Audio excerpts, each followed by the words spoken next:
Hello, aspirants. I'm a C S I L, and right now I'm explaining 100 marks approach chapter whose chapter name is Indian Civilization and Culture, and little bit speak Hindi. And suppose do you want to good marks in the prose and literature, then first of all you have to read. Right now I'm explaining. I'm explaining summary Indian civilization and culture, let me speak Hindi. ये 100 marks में से English का आपका pros है, जो first chapter आपका जो 12th का बिहार बोर्ड का जो चैप्टर है इंडियन सिविलाइजेशन, उसका ये समरी है इंडियन सिविलाइजेशन एंड कल्चर का। ठीक है, मेरे द्वारा एक्सप्लेन किया जा रहा है। आशा करते हैं कि आप लोग काफ़ी अच्छे से तरीके से इसको स्टडी करेंगे। Right now I am going to start a explanation. That's why you have to absorb my lecture through thick and thin. Let's come to the point. देखिए, Indian civilization and culture. This essay Indian civilization and culture is written by Mahatma Gandhi, who is known as father of nation. यह essay भारतीय सभ्यता और संस्कृति Indian civilization and culture यानी महात्मा गांधी के द्वारा लिखा गया है। ठीक है, यह है जो फादर ऑफ नेशन है, यानी राष्ट्रपिता के नाम से भी हम लोग जानते हैं। ठीक है, आगे देखा जाए, in the sense of Mahatma Gandhi has highlighted the silent feature of Indian civilization and culture. इस एसे में महात्मा गांधी ने भारतीय सभ्यता और संस्कृति को मुख्य विशेषता को हाईलाइट किया है। ठीक है, he says that the foundation of Indian civilization is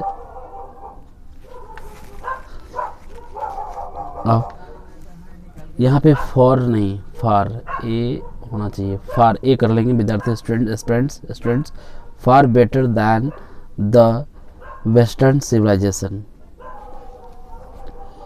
and our civilization cannot be beaten in the world because we are the following the path that our ancestors made for us। तो वो कहते हैं महात्मा गांधी, भारतीय सभ्यता और new है जो foundation western civilization यानी 5वीं शताब्दी से कई गुना मजबूत है, बहुत ही अच्छा है हमारा सभ्यता, जो सभ्यता है जो विश्व के कोई भी सभ्यता हमारे सभ्यता को नहीं हरा सकता है। इसके दुनिया में कोई हरा नहीं सकता, क्योंकि हम लोग अपने पूर्वज के बनाए हुए रास्ते पर चलते हैं, इसलिए हमारे सभ्यता को कोई हरा नहीं सकता। महात्मा गांधी के द्वारा कहना है कि जो हमारा जो सिविलाइजेशन है वो वेस्टर्न सिविलाइजेशन कई गुना बहुत ज़्यादा काफ़ी बेहतर है पश्चिम सभ्यता से। तो देखिए स्टूडेंट्स, डियर स्टूडेंट्स, देखिए आपका ये 5 मार्क्स का समरी, इसको राइट करेंगे बढ़िया से, टोटल आपको मार्क्स काफ़ी अच्छा मार्क्स इतना राइट कर देंगे समरी, काफ़ी अच्छा 5 मार्क्स आपका आ जाएगा। ठीक है, और जो प्रोज में टोटल एक्सप्लेनेशन मेरे द्वारा दिया जाएगा, ये फर्स्ट आप एक्सप्लेनेशन है। ठीक है, आगे हम लोग स्टडी करते हैं। There is a charge against us by western people that we are uncivilized, ignorant and stolid, but Gandhi ji says this charge is against our merit। यानी कहन महात्मा गांधी कहते हैं एक चार्ज लगाया गया, क्या लगाया गया, एक चार्ज लगाया गया हम लोगों को खिलाफ, जो वेस्टर्न पीपुल यानी पश्चिमी लोगों के द्वारा। ठीक है, हम लोग पर आरोप लगाया गया कि हम लोग क्या लगाया गया कि हम लोग अनसिविलाइज्ड हैं। क्या है, हम लोग अनसिविलाइज्ड है, यानी अनसिविलाइज्ड की हिंदी होती है असभ्य। ओके, और इग्नोरेंट का मतलब होता है अनपढ़। ठीक है, और दूसरा आपका आ गया वर्ड स्टॉलिड मतलब होता है मूर्ख। ठीक है, यानी वेस्टर्न पीपुल के द्वारा पश्चिमी लोगों के द्वारा हम पर आरोप लगाया गया कि हम लोग अनसिविलाइज्ड है, इग्नोरेंट है एंड स्टॉलिड है, यानी मूर्ख है। ठीक है। तो इस सबको वर्ड को इसको राइट करें, कंफर्म डेफिनेटली अच्छा मार्क्स मिलेगा आप लोगों को, ठीक है। तो आरोप लगाया कि हम लोग क्या है, आरोप लगाया गया कि हम लोग पश्चिमी लोगों के द्वारा महात्मा गांधी जी कहते हैं कि यह चार्ज हम लोग लगाया गया है, यह आरोप गुना यह हमारे गुण के खिलाफ है। क्या ये हमारे गुण के खिलाफ है? गुण के खिलाफ क्यों है? फिर हम लोग आगे स्टडी करते हैं। We can also do everything but our civilization does not give us permission to do so. Okay, हम लोग वो सब कुछ कर सकते हैं जो वेस्टर्न जो लोग करते हैं, वो लोग तो हम लोग सब कुछ कर सकते हैं। I can do everything, we can do everything. तो महात्मा गांधी करते हम लोग सब कुछ कर सकते हैं, but our civilization does not give us permission so to do. In Mahatma Gandhi करते we can also do everything but our civilization does not give permission to do, यानी हमारी सभ्यता क्या करती है, हम लोग इस चीज़ करने की इजाज़त नहीं देती है, वरना ये सब का इजाज़त नहीं देती है, वरना जो पश्चिमी लोग करते हैं हम लोग भी कर सकते हैं। हमारे सभ्यता जो हमारे इजाज़त नहीं देता। जैसे एक आरोप लगाया गया, हम लोग कुछ नया करना चाहते हैं, मशीन का आविष्कार नहीं करना चाहते हैं। महात्मा गांधी जी कहते हैं कि हमारे पूर्वज के द्वारा जो मशीन का यूज, हमारे पूर्वज कहते हैं कि मशीन का यूज मत करो, मशीनों को खोज मत करो। अगर मशीन का इस्तेमाल करोगे तो हम लोग क्या हो जाएंगे, इससे गुलाम हो जाएंगे। इससे क्या हो जाएंगे, हम लोग गुलाम हो जाएंगे, हम लोग सुस्त हो जाएंगे। चलिए अब हम लोग आगे समझते हैं इस समरी में। यहाँ देखा जाए, Gandhi ji says that our ancestors preferred village and cities, यानी गांधी जी कहते हैं कि हमारे जो पूर्वज है, ठीक है, हमारे दादा परदादा जो भी उसके पहले के जो भी लोग हैं, वो क्या करते हैं कि, और इंडिया के 80% आबादी गाँव में ही बिलोंग करते हैं। तो डियर स्टूडेंट आप लोग जानते हैं। तो Gandhi ji says that our ancestors preferred villages to cities, ancestor पूर्वज, प्रीफर्ड तो जानिए पसंद करना, विलेज तो गाँव, सिटीज शहर, यानी हमारे जो पूर्वज है वो क्या करते हैं कि गांव और सिटीज़, यानी विलेजर्स टू सिटीज़, ठीक है। तो क्योंकि वह जानते थे कि शहर जो है पूरा, गांधी जी कहते हैं कि हमारे पूर्वज जो थे वो शहरों से ज़्यादा गाँव को पसंद करते थे, ठीक है, गाँव से ज़्यादा क्या करते थे, शहर से ज़्यादा गांव को पसंद करते थे। Because they know cities careful, या थोड़ा सा मिस्टेक हो गया है, केयरफुल ऑफ वाइसेस, ठीक है, vices, crimes, robbers and thieves, but in village people live in a peace. Gandhi ji says that mind is restless bird. The more it gets, the more it wants and remains unsatisfied.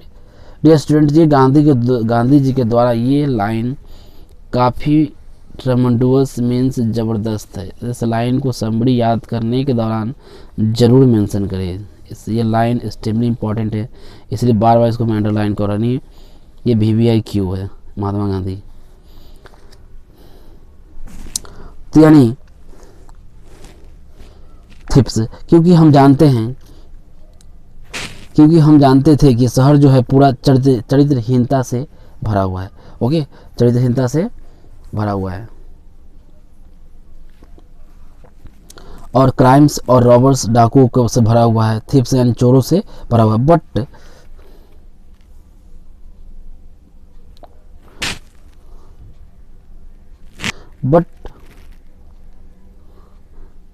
But in villages people live in peace, ठीक है। तो लेकिन गाँव में लोग शांति से रहते हैं। तो Gandhi ji says that mind is restless bird, the more it gets the more it wants and remains unsatisfied. Gandhi ji कहते हैं कि हमारा जो दिमाग जो है एक रेस्टलेस बर्ड, यानी रेस्टलेस मीन्स होता है, रेस्टलेस बर्ड मीन्स बेचैन चिड़िया। कौन चिड़िया? बेचैन चिड़िया। ओके, तो हमारी जो ब्रेन है वो क्या है, एक बेचैन चिड़िया की तरह है, ठीक है। इसको जितना मिलता है वह उतना ही और इच्छा करता है और ये असंतुष्ट रह जाता है, ठीक है। इस लाइन को जरूर डियर स्टूडेंट्स इसको मेमोराइज करेंगे। और आगे next point about Gandhi ji. Gandhi ji was born on 2 October 1869 at Porbandar, Gujarat. तो महात्मा गांधी का जन्म 2 अक्टूबर 1869 को हुआ, जो कहाँ, पोरबंदर के गुजरात में ठीक है। India, Gandhi ji is popular known as Bapu, लोग महात्मा गांधी को किस नाम से जानते हैं? बापू, ठीक है। और द फादर ऑफ नेशन, यानी राष्ट्रपिता के नाम से भी, ठीक है। ही वॉज मोर स्पिरिचुअल, यहाँ पे थोड़ा सा मिस्टेक हो गया है, leader, LEADER, okay, LEADR, leader, यानी he was a more spiritual leader than a politician. Gandhi ji जो थे पॉलिटिशियन से ज़्यादा स्पिरिचुअल थे, मतलब एक राजनेता से ज़्यादा आध्यात्मिक लीडर थे, यानी वह एक राजनेता से ज़्यादा क्या थे? एक आध्यात्मिक लीडर थे, यानी आध्यात्मिक नेता थे, ठीक है। स्पिरिचुअल मीन्स होता है आध्यात्मिक, young spiritual leader, okay. Thinking करता है आध्यात्मिक, स्पेशली मतलब स्पिरिचुअल जो लोग होते हैं वो क्या करते हैं? पहले किसी कार्य को करने से पहले वो सोचते हैं, उसके बाद तब एक्शन लेते हैं, नहीं करते हैं, ठीक है। Next, he successfully used truth and non violence as the chief weapons against the British rule in India and helped India gain independence. कहते हैं कि जो अंग्रेजों के खिलाफ दो मुख्य, महात्मा गांधी के अंग्रेजों के खिलाफ दो मुख्य हथियार थे। पहला अपनाया हुआ ट्रुथ, सच्चाई, और नॉन वायलेंस, सत्य और अहिंसा, इनको दोनों मुख्य औजार थे महात्मा गांधी के। नेक्स्ट आगे,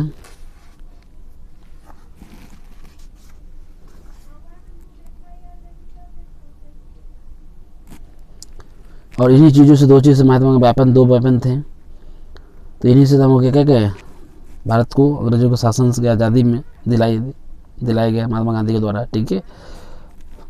next, from 1915 till 1948 he completed dominated India politics, ठीक है। और 1915 ईस्वी से में पॉलिटिक्स में कदम रखते हैं। इतना ही नहीं, 1915 से 1948 से डोमिनेटेड मीन्स होता है नेतृत्व कर किए, ठीक है, okay. His autobiography my experiment with truth with published in 1927, ठीक है।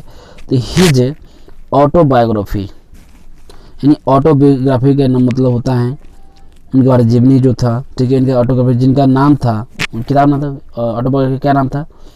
माई स्टूडेंट्स इसको याद कर लेंगे confirm, my experiment with truth. उनको ऑटोबायोग्राफी जो जीवनी की बुक था वो माई एक्सपेरिमेंट विथ ट्रूथ, उस बुक का नाम क्या नाम था?